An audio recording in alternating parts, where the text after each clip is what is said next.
Hello, and welcome to today's Industry 4.0 Roundtable compilation. Global industrial automation and digital transformation leader Rockwell Automation recently sponsored a webinar series of roundtable discussions on Industry 4.0, also known as the Industrial Internet of Things, or IIoT. Those are buzzwords that get tossed around a lot these days.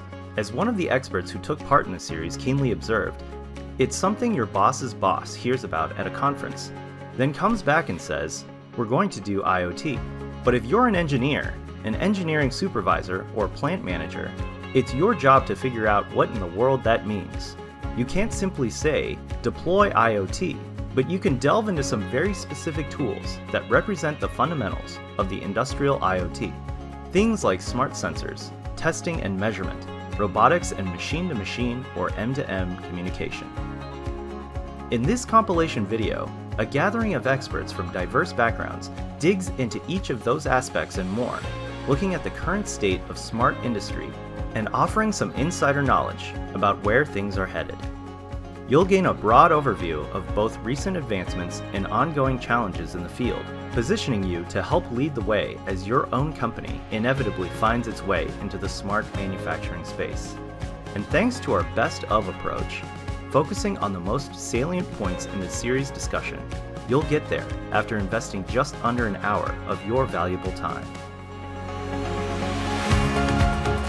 We went to school for robots. The tag phrase was dirty, dangerous, and dull, right? So that's what you were going after. And you're right, the safety cages and everything that went with it was paramount, right? That was the starting point of every work cell and how much floor space. And I think it's an evolution, as you've pointed out here, but I don't think it's an all or nothing. I think when we start talking about some of these complex tasks, and you're seeing them in places where they wouldn't have been before, and they're going to continue to go to new places. But I think some of those legacy, really high speed things, some of that's going to remain just the way it was for a long time to come still. But it has gotten a lot more advanced, and you're seeing all sorts of applications that I wouldn't have even thought of 20 years ago, where it just was cost prohibitive, all of the reasons, so it's exciting. It's I can't wait to see what the next 20 bring for us here.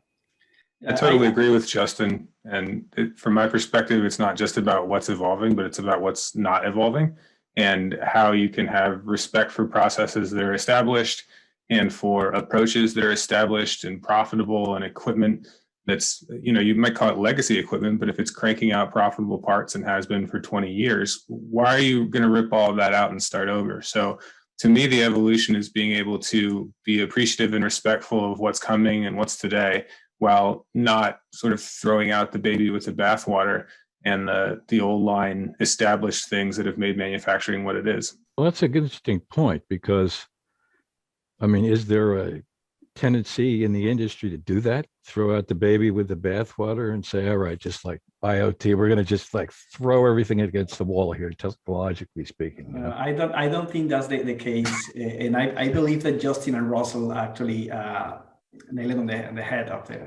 because it all boils down to economics. If the technology actually meets a specific need that is related to economics, it's going to be a success. In this case, industrialized countries, labor industrialized countries is getting more expensive. Customers are getting more demanding. They want better quality, shorter lead times, more features. So it makes sense for some manufacturers to start looking into robotics. The pandemic, for example, created a perfect scenario for robots in logistics. And we start seeing a whole evolution of an innovation of robots in logistics.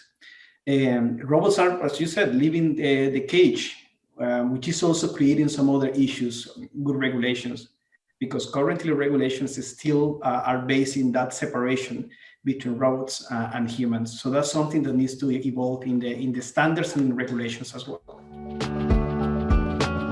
So IoT is extraordinarily broad. It's as broad as the internet. Instead of computers and only computing devices, it's now everything you can imagine connected to each other, that as long as it's networked. And in an industrial environment, which is kind of where I'm most interested, it's industrial things that are on a network. But even the internet itself is a network of networks. So that is much, much broader and much higher level. If you think of sort of levels of abstraction, it's a much higher level than machine-to-machine communication, strictly speaking.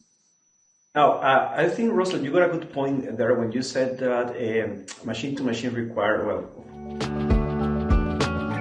I don't know if that's a completely comprehensive characterization, but generally the supervisory control piece tells me that it's something kind of overlooking a system as opposed to operating a system, whereas M2M is generally deployed as an approach when you're trying to operate a system, not supervise the system. yeah, and I would say that probably SCADA was one of the first applications of M2M that I remember, that I have an idea. But again, I wouldn't say that to have a SCADA, you have to have a machine-to-machine communication. So people like Amazon Web Services is moving SCADA to the cloud. And one of the reasons they can do that is that the traditional SCADA used the old polling, protocols. There's maybe a couple hundred of them out there, but they're very inefficient. And what they've done is gone to more modern, protocols that allow them to, get to the cloud much more easier. Okay. Well, we have a chart here that looks at the differences, if you will, between the two. IoT is something that, your boss or your boss's boss or your boss's boss's boss hears about at a conference and comes back and says, we're going to do IoT. And if you're an engineer or if you're an engineering supervisor or a plant manager, you have to translate what the heck that means in terms of doing something useful. You can't deploy IoT. You have to have some application inside of that space. M2M is a tool to deploy certain applications of IoT. So even comparing them one-to-one, I think leaves a gap, which is what exactly am I trying to do here? And what's the best toolkit? The usefulness of M2M and IoT as terms is narrowing down what exactly are we talking about here, and where would I even start to look for what my toolkit is? Interesting comment. Yeah, so exactly. So a lot of the industrial IoT applications use an M2M protocol at the sensor level or at the field level. It's then aggregated into a controller, and then there's an additional protocol that then gets it from the field into the to the machines that are in the enterprise. It might be cloud, it might be a historian. It doesn't necessarily have to be cloud. So I see M2M as a tool that helps you enable the IoT world. Maybe we can just address some of the security vulnerabilities, if you will, within M2M that, in a sense, look at them in the IoT context and in terms of which one perhaps is more secure, in the sense that, well, for example, IoT, as you said, Russell, is just such a big, broad thing that covers every conceivable type of application on Earth, and you're dealing with the internet, whereas perhaps you're not with M2M. Maybe you're a little safer with M2M. I'm not sure. Maybe somebody can. A lot of the M2M protocols did not have security embedded into them just because of the lack of resources between the machines. So you're relying on sort of building that moat around your factory where no outside stuff can get in. And where a lot of vulnerabilities come is that the business now is asking, I need to get that measurement directly from the factory, or from in my case, the field, oil well or a platform, directly into the enterprise. So a corrosion engineer, for example, could look at that. So the business model has changed. We're outsourcing the maintenance of our compressors, for example. So now GE has to come in and access directly all the information. So the business model has changed. to where the old, Purdue, security model doesn't make sense anymore. So that's the first thing. And then the other part is that we found that the actual physical tampering with sensors has not been addressed. And so we've locked down the gateways, we've locked down the Internet of Things. A properly designed Internet of Things is super secure. The problem is they tend to bolt security on as an afterthought. But if you embed it in down to the chip level, then it's extremely secure. You can look at the military for examples of that. And so, but we haven't really solved the tampering issue. And so we can very securely transmit information, but we don't know if that sensor information has been, compromised. I fully agree with Dave. That's one of the biggest issues that haven't been able to address, the tampering, the physical access to the device and tampering with the device. Remote management and integration are comparatively tiny problems, and they're solvable problems. And I see money going into solving those problems all the time. So people are actually fixing the remote management issue. People are actually fixing integration issues. I don't see anything but hand wringing and hair pulling and generalized concern and a handful of report writing going into solving cyber physical vulnerabilities. There are a lot of committees being formed. There are a lot of reports being written. You don't see companies forming that are really solving these problems. And you see companies that are long established sort of industrial security companies poking around the edges of some of the more threatened corners of the industrial space. But you don't see the kind of consistent churn of new people, new ideas, new companies, new work being done, and new funding directly going to solve problems. You see funding going to talk about the problem. And that, I think that's a challenge for the IoT more than it's a challenge for machine to machine, because at least when you're talking about machine to machine, you're in a defined and bordered place where you can use the old ways. You can air gap it. You can, and then you've got you at least got a contained system. And that's where I see the edge of what we're actually able to secure at this point. At least in the oil and gas world, wireless HART has become the gold standard. And usually you have to justify not using wireless rather than wired when you do a new build on there. There's a lot of advantages to the wireless. So we've seen in the last 10 years or so a big uptake on, things like that. Also, the ISA has their wireless standard, ISA 100. You've seen some uptake in that also. Okay. In high performance machinery, we would say, I think we're still seeing it maintaining a wired connection, just due to the determinism of a wired network versus wireless.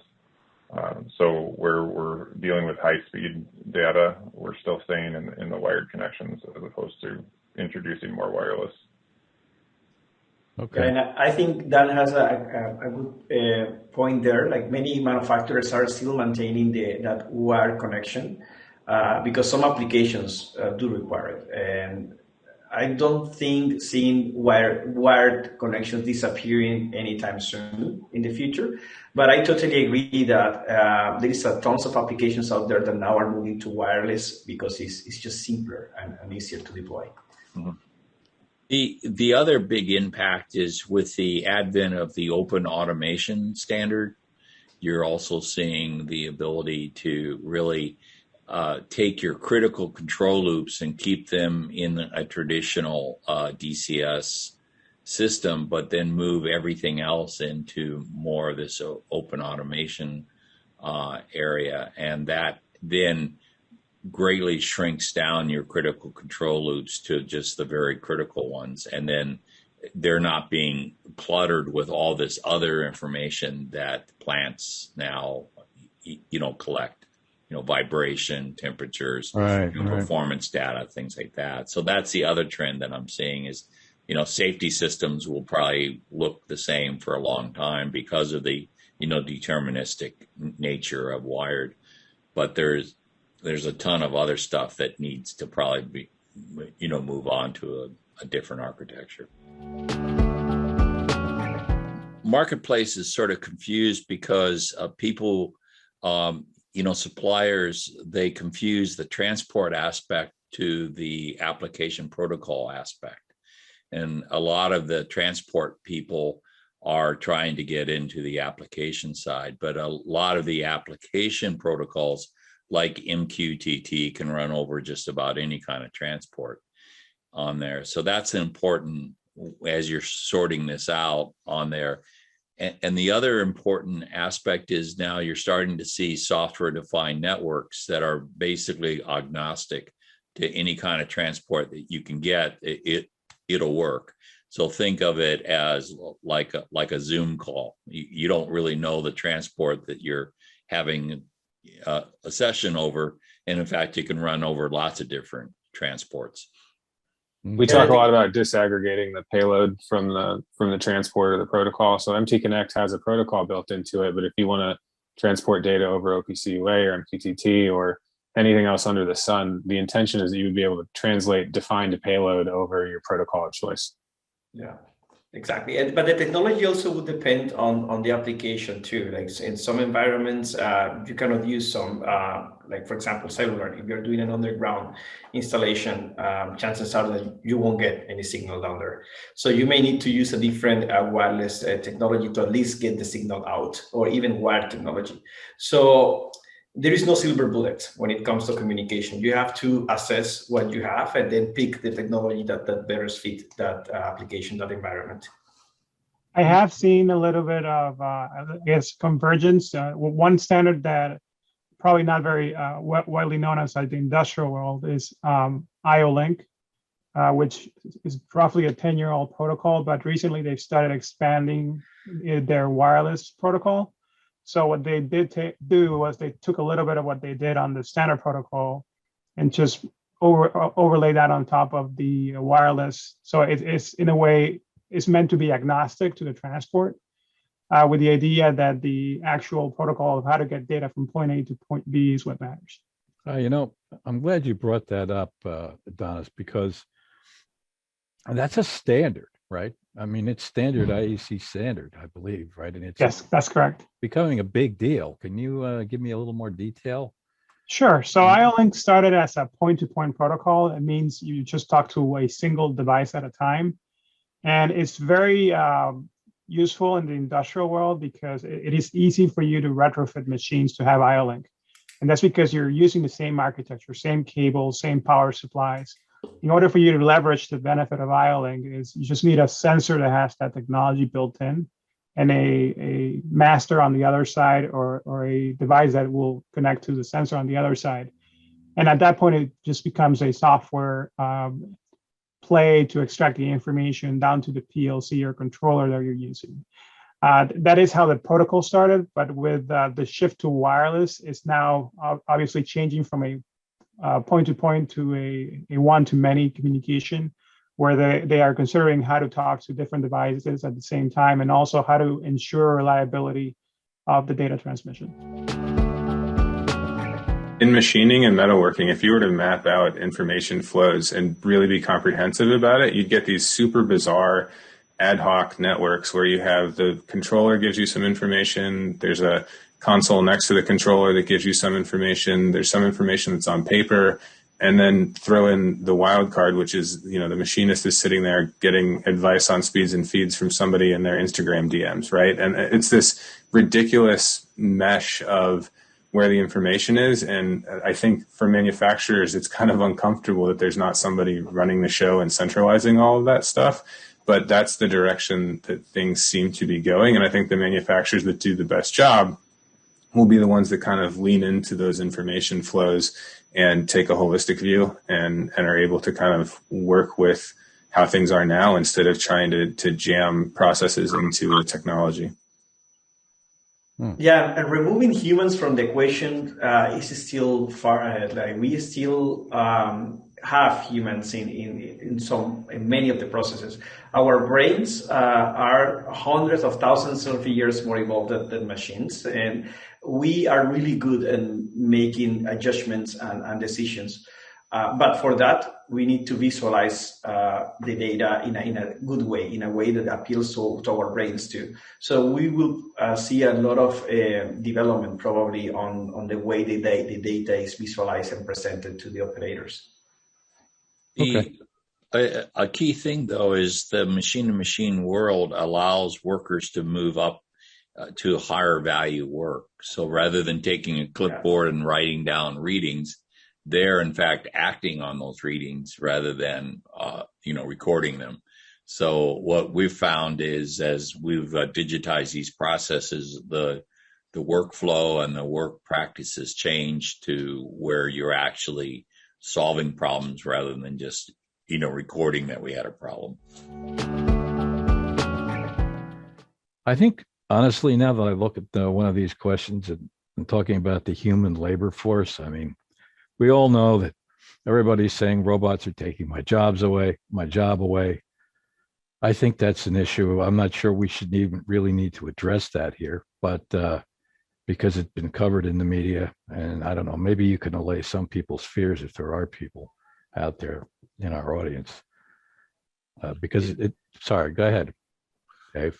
We've faced that a lot. And I think the idea is that you have to communicate that the workforce is going to be moved to higher value work. So an automatic welder will take away the welding stuff, but we still need inspectors to ensure that those welds are done right. Okay. And so that has to be the key message, is that you're going to sort of move to a different role and probably a more valuable role, and that tends to resonate nicely. Okay.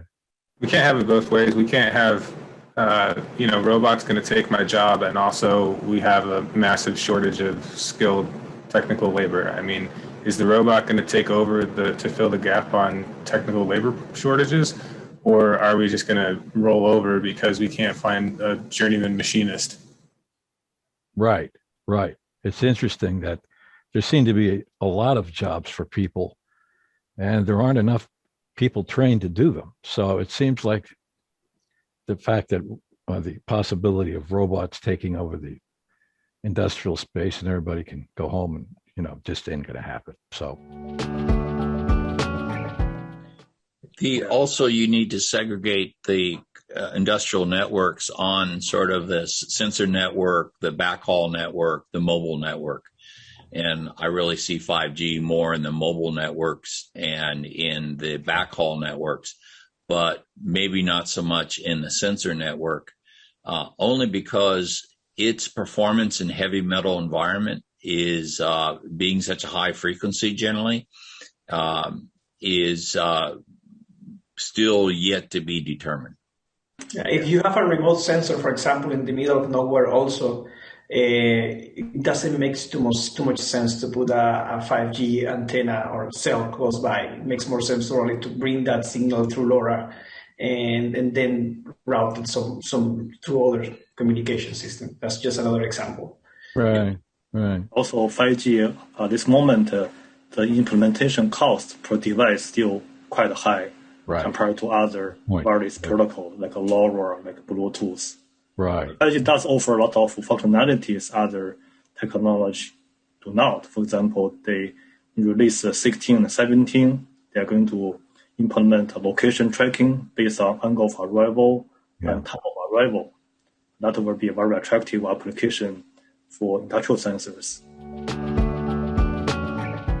So what you're seeing is the edge computing world is sort of stratified into 3 layers, where you're actually pushing edge right to the sensor head. And now you can do lots of things there. Edge also is sort of your traditional controller and RTU type arrangement. And also you're seeing edge where it's almost a mini data center to do on-site analytics and things like that. So it's really sort of a hybrid approach, where now having that additional storage and compute right on the sensor head allows you to do additional security and additional testing that wasn't able to do with your more, traditional sensors. In the machine building space, where you're looking at a lot of years of really well established processes and methods and integration tools and all the middleware that goes with it, and everything that's used to deploy an effective and functioning automated system or a piece of machinery, those processes and systems don't necessarily fit perfectly to the new technology that's available now when you're looking at a more powerful edge device with more compute at the sensor controller rather than somewhere higher in the system. So being able to apply all of the knowledge of how we've always done it to technology that's rapidly changing and adjusting the approach to incorporating that new equipment has been probably the biggest, not necessarily an obstacle in terms of functionality, but certainly has slowed adoption compared to where it could be. And the other piece is, fear and maybe sometimes panic about security. So if you have quasi-established security systems now with your current systems, if you add new vectors and new surfaces, are you concerned about being able to keep up with the need for security versus the capability offered by new architectures? At least in the oil industry, edge is very critical because, number one, it helps reduce the bandwidth requirements. So you refine a lot of the data and then only send the refined data up. So you don't, for example, mindlessly stream video up to the cloud. You only send video when there's something that's happening. The second thing is latency. By having the processing done on the edge rather than the cloud, you can have much lower latency responses. And then the third thing is your security profile is much better because you can put a lot more intelligence into the field and handle things like the encryption and authentication and authorization aspects of it, and let the edge computer put in the more modern, security aspects. So we see a huge benefit in the use of hybrid, where we combine both cloud and edge as a complete system. I'd say that one of the experiences I've had quite a bit is that people underestimate the total cost of ownership of these sensors. And as you put more technology out onto the edge, you have to update and validate the software that you're pushing out there. You also need a centralized device manager so you know the state of your various devices. What is the security patch level? What is the firmware level? Things like that. So running around with a USB stick is no longer a viable alternative if you're going to deploy at scale.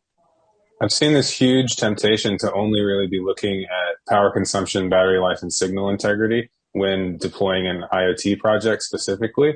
And the temptation is to look at those things because they're basically function breaking. So if it can't do that, then it's not going to be able to perform whatever the dream application is. But the assumption from whoever's speccing the sensor or the package out tends to be that the rest of this stuff is just handled, and that they're really looking at key specs. So it's kind of like looking at a car for the horsepower, but not looking at any other feature, how many seats it has even, or what the repair costs would be. So I think there's a strong temptation among excited and enthusiastic customers and engineers who are trying to spec this stuff out and solve some new IoT problem to really look at those key specs for their performance and just kind of figure, well, I'm speccing out an industrial package, so I'm going to assume that it does all the rest. I think that's a temptation that comes with a lot of risk. And the folks that have been doing it for longer, who may seem hesitant to jump on a new package or a new technology, may be doing that specifically because they're concerned about kind of the system-wide or the management concerns like Dave was just bringing up. Many of these sensors also perform these tests, and for every primary value, say a temperature, these sensors now will generate 20 or 30 secondary values that are things like, when was I last calibrated? What's the maximum temperature I was exposed to? Those kinds of things. So now, and they'll even have a health word that will indicate, each bit will indicate a particular issue as far as the sensor and its integrity. So there's an incredible amount of information being embedded now that we have a computer and storage on these devices. And that stuff is all less standardized now because the standards bodies that would be normalizing that stuff are playing catch up to keep up with where the technology's gone. Exactly, because the things like the traditional historians sort of viewed everything as a single value coming off a sensor, when in fact there's 20 or 30 values coming off of each sensor. The industry trying to build more and more smart sensors. So not only we are measuring the primary physical parameters, temperature, position, velocity, people start to build in intelligence at the sensor level to interpret such data to indicate the condition of the machine is either normal or abnormal. This kind of analytics, even though can be basic analytics, at the sensor level create unique challenges, right? Because those conditions are not easily duplicated in production line. And how do we verify sensors, analytics, and intelligence at each individual product level? It can be very difficult. That's a great example. We've seen a bunch of people that are looking for, this is in machine tools, they're trying to do advanced analytics or predictive maintenance, and they're trying to train algorithms, and they come to us looking for, well, we need failure data. What's the best source to get failure data? Or can you analyze this simulated failure to see if it's feasible? How do we get something to test against so that we know what that condition actually looks like, and how do we know that that's a viable and realistic test?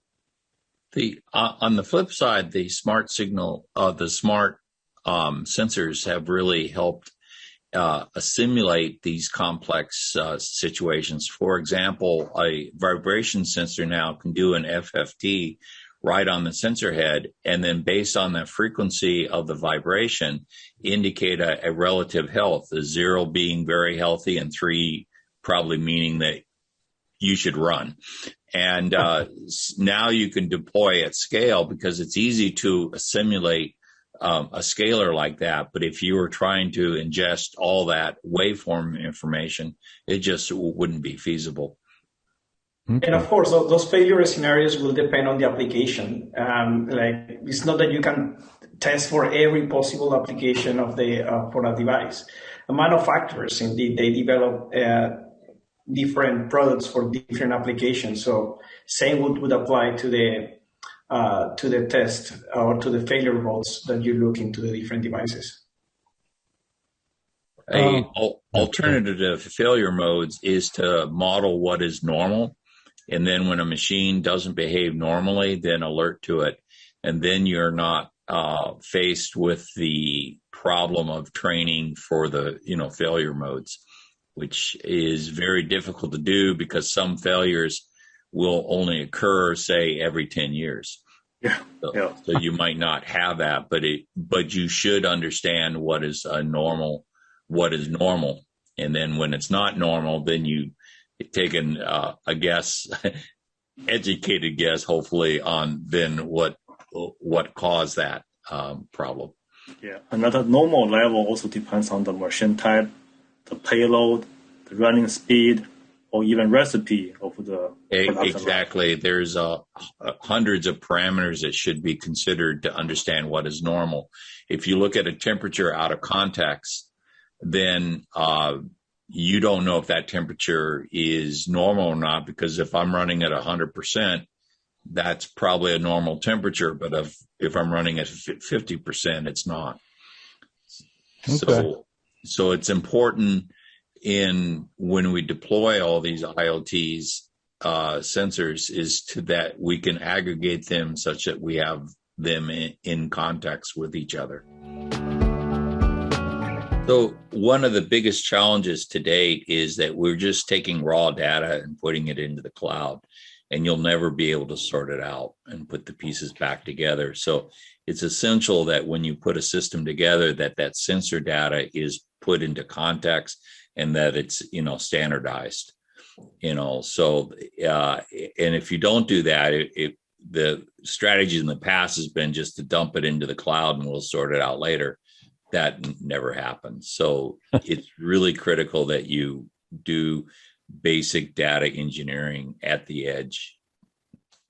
Okay. And it's a painfully non-technical answer. So you have to ask the question, why do I want the data, or what data do I want?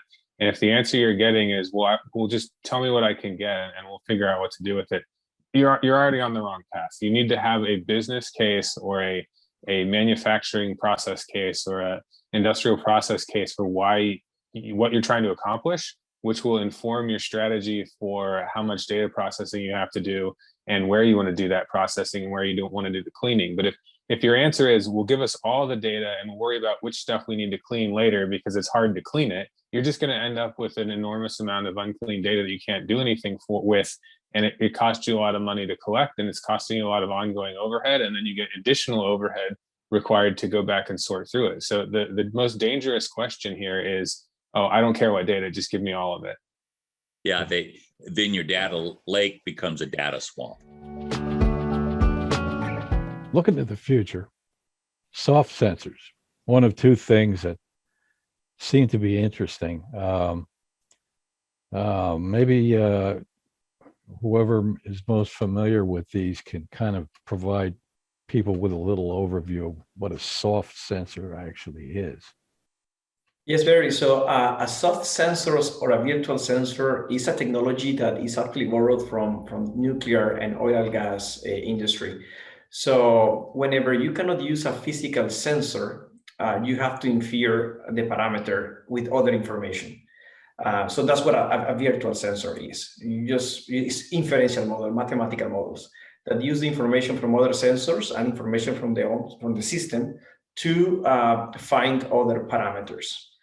So it's very useful in Industry 4.0 because, well, we have been talking about the amount of information that sensors can generate and all the complexity that communications can get with multiple sensors. So if you can infer, let's say, 40% of the information from the other 60%, you are already saving in complexity of your communication network and in power. So that's the reason why this technology, soft sensors or virtual sensors, is key for Industry 4.0. Okay. We're actually using some of that already in some of the smart IO-Link enabled sensors out there, where you could take, for example, the internal temperature of a photoelectric sensor. And even though the internal temperature is actually the microcontroller temperature, you could infer that if your environment outside is actually getting hotter or colder, depending on if that internal temperature goes up or down. Exactly. Okay. We have virtual flow meters because flow meters are very expensive to install and high maintenance. And so we've gone to where we use more, reliable type sensors like pressure and temperature and infer flow. Interesting. No, they will probably not replace hard sensors. They will just complement them and sometimes act as a complement to hard sensors. Yeah, and keep in mind that hard sensors don't really measure what you're claiming it measures. It's measuring properties and then inferring like a temperature. Anyhow, so there is maybe position sensors, but there's very few things that actually measure exactly what it claims it's measuring. So in a lot of sense, even hard sensors are soft sensors. We've hinted at this a little bit today already, but I think that the vision for where things are headed is to more self-describing devices, and that that sounds very fancy if you're talking about a full-blown industrial robot that can kind of express all of its own capabilities and its current maintenance state and what its needs would be to perform at its best. That's sort of a machine as a thing that can actually, tell a lot about itself. I think that's a vision for factory equipment in general. But at the sensor level, I think a lot of that stuff is more realistic in the short term and is also much more simplistic. So it's having metadata and the ability to have that metadata to be defined in a schema that's universal and uniform, interoperable with other schemas, and expressed through, having a little more compute power to be able to pass slightly more verbose data. It's those sort of simple incremental things that will actually have a really big impact on getting us closer to, systems that can consume data straight off of other systems rather than having a bunch of go-betweens. Okay. The other thing I'm seeing is the use of machine learning and artificial intelligence to detect compromised sensors, where those devices are fairly dumb sensors, and so the way it does is it learns what is normal behavior for that family of sensors. So for example, if the valve is indicating that it's closed, but the discharge pressure has not decreased, then something is not normal. And so whether that was tampering, or was that debris that was stuck in the valve, things like that, don't know, but that allows you to, at scale, really continuously test and verify that your family of sensors are in fact acting like they should. I think also the automation of certain processes is driving a lot of the innovation. So a few years ago, a lot of quality control processes where you had one, two, or several operators validate that the dimensions were accurate. Those are being automated, and that's driving a new generation of highly precise sensors that not just only give you those measurements, but also give you other features such as vibration parameters, diagnostic features that help you ensure that the sensor is actually reliable and working in a consistent way to ensure that your product is coming out with the quality that you need in a more consistent manner than an operator could. Okay. You're also seeing things like video now being used as a sensor. So with computer vision, I can do defect, detection. I can do gas detection. There's a lot of things that now it's just not dumb video, but rather I'm sending alerts and alarms based on the analytics on the camera. So the things that I'm seeing are things where you're virtualizing more and more of the world. So you have things like containers that push software updates to it. You're seeing software-defined networks that operate more like a Zoom call than where you're down programming at the firewall level, outbound ports and addresses and things like that. So there's more and more virtualization at this sensor level. You're also seeing a lot of machine learning where they start treating these sensor readings as a system rather than as individual pieces. So if the valve is indicating that it's closed, but the discharge pressure doesn't go down, then it's not normal. And that's something that you can't do unless you sort of treat the whole M2M world as a system rather than the individual readings. There's a whole question. There's a whole giant segment where things are still shockingly manual and shockingly human dependent. So the M2M has typically, historically, if you look at it, it's been, well, here's the realm of the machines, and then the process realm is over here, and that's where the people get involved in some way. And I think that's the distinction isn't necessarily meaningful, but there's still room to digitize and allow machine readability for all sorts of things. So the things that come to mind are work instructions, right? We still are not in a universe of digital work instructions being anything close to ubiquitous. And then the other area where I'm most focused is all the standards themselves. They all have these information models and these schema, and only the newer ones have an easy way to consume that with a computer. So 1M2M publishes an XML schema, and there's a quality standard called QIF, which publishes an entire information model in a SysML model. But using these languages and tools that allow you to have the standard itself, or the rules that the standard is defining, actually expressed in a way that a computer can consume, instead of a flat PDF that a person has to read and then key in data into another system. I mean, that's horribly out of date, but that's still by and large the way a lot of this stuff is done. So from my perspective, yeah, machine learning would be awesome, but let's work on the digitization piece and the low-hanging fruit. And I think that's where the biggest wins are going to be in the next 2 to 3 years. And we shouldn't digitize everything. A piece of paper is not an inherently bad way to share information. It's just what's on that paper came from a computer. So let's make sure that we've keyed the paper to fit to a database that's updated on an ongoing basis, and put a QR code on it. Right. The other thing I've seen that really has hurt the ability to scale is that we still have, in the commissioning phase of these systems, very manual processes. So we're still mapping Modbus registers and doing things like that. And we should be able to just plug this stuff in, and it self-defines and then it publishes itself. So a publish, subscribe model, things like that. And it just amazes me that we're still down at the 1950s type, commissioning tools. I'm more optimistic about that getting fixed now than at any time over the last 10 years, but I've also been thinking it was coming any minute now for the last 10 years. What we're seeing in the hybrid, computing world, where you have the edge computer on the robot and then augmented with the cloud, what we're seeing is the machine learning actually doing the programming. So it actually learns itself without a programmer having to do that.